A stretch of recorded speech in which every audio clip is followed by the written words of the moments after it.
démb réew mi ñu ngi leen bu baax da leen siyaare bàyyi na ngi ci jàmm tey la alxames fukki fan ak juróom-ñett ci weeri filet maa ngi fii dëkk Mbay Saaxu ci xayaar mi déebi ci gannaaw Maabo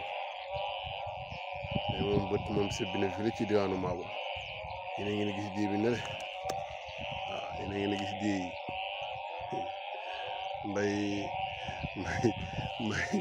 mbay seen dëkk bi dafa naa bu ngeen xamul gaal seen diggante dëkk ba de nu mu tuddati seen pegg raanaa bi mooy waaye maa ngi fàttali ko waay yaa ngi seen gaa yi noonu dem ci tool yi lii yëpp ci xayaar na waa cay Maabo waaw mbott yaa ngi ŋaax naaru bëri yaa ngi génn noonu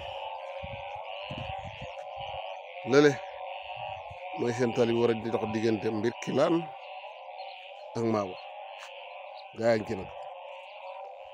mais daal déey bi moom fees na dell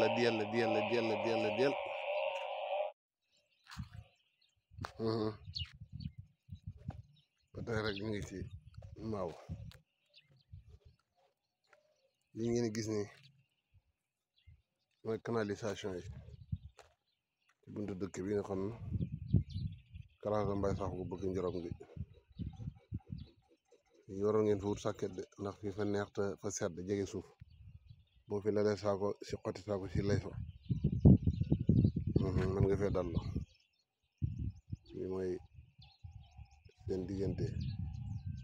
rang-rang bi la ma jëmbi kila ñu war koo ñuulal ngoon nale dimb yi Mbay Saaxu yàgg nga fee wër di gis nga ko dimb yi daa yàgg nga fee wër lool minicar bi fi mu gaare ne le